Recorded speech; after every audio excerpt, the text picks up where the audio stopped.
Hello students, how are you? Сәлеметсіңдер ме оқушылар, қалдарың қалай? Бүгін біз сіздермен 3-ші сыныпқа арналған People's Book кітабының 24-ші және де 25-ші беттеріндегі жаттығуларды орындайтын боламыз. Exercise number 17, page 24. Listen, point and repeat, then read and match. Тыңда және де қайтала, одан кейін оқып және де сәйкестендір дейді. Бұл жаттығуда бізде суреттер көрсетілген, әр суреттің қасында әріптер бар. Және де сол жақ бетінде санмен жазылған және де оның қасында сөздер бар. Сол сөздерді суреттермен бірге сәйкестендіруіміз қажет. Бірінші сөзді оқимыз. Uniform. Аудармасы униформа, яғни форма. Енді суретке қараймыз, қай сурет осы сөзге сәйкес келеді. Бізге біріншіге D суреті сәйкес келеді. Екіншісі chew gum. Сағыз, шайнау. Қай суретке сәйкес келеді? B суретіне сәйкес келеді. Үшінші shout. Айқайлау. Қай суретке сәйкес келеді? F суретіне сәйкес келеді. Төртінші drop letter. Қоқыс, лақтыру. Қай суретке сәйкес келеді? C суретіне сәйкес келеді. Келесі be quiet. Тыныш болу. Бұл бізде A суретіне сәйкес келеді. Make noise. Аудармасы шулау. Бұл бізде E суретіне сәйкес келеді. Exercise number 18. Read, then point and say their names. Оқы, одан кейін белгіле және де олардың аттарын айт.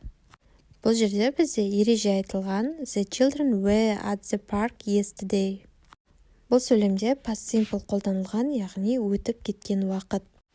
Етістік бізде be болған кезде was, were деп қолданылады. Chew, chewed, wear, wore, make, made. Яғни бұл жерде irregular verbs be болған кезде was, were қолданылады. Chew деген кезде ed жалған тұр, chewed, wear, wore болып ауысады, make, made деп ауысып тұр. Бұлардың барлығы өтіп кеткен уақыт, яғни past simple кезінде қолданылады.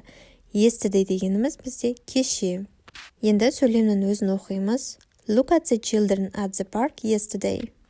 Кешегі саябақтағы балаларға қараңдар. Гүлнара and Маржан wore their school uniforms. Гүлнара және де Маржан, олар мектеп формасын, яғни униформасын киіп алған. Гүлнара and Dana chewed gum. Гүлнара және Дана сағыз шайнаған. Ақбота made a lot of noise. But қарлығаш was very quiet. Ақбота қатты шуласада, бірақ қарлығаш үнсіз қалды. Енді осы сөйлемге сәйкес біз сандардың қасына әр қайсының аттарын жазып шығуымыз қажет. Суреттегі бізде бірінші қыз, ол Ақбота. Ақбота өте қатты шулаған. Екінші бізде Гүлнара. Гүлнара сағыз шайнап тұр, және де униформа киген. Үшінші бізде Дана. Дана сағыз шайнаған. Төртінші Маржан, бұл бізде униформа киген, және де қарлығаш. Қарлығаш үнсіз тыныш тұрған. Study spotқа қараймыз. Бұл жерде you must be quiet in class дейді. Сабақта тыныш болуларын қажет дейді. You mustn't shout. Шулауға болмайды дейді. Can I chew gum in class? Can I chew gum in class? Мен сабақта сағыз шайнай аламын ба деп сұрақ қояды. No, you can't. Жоқ, болмайды дейді. Енді астында жаттығуға келеміз. 19. Complete use must or mustn't.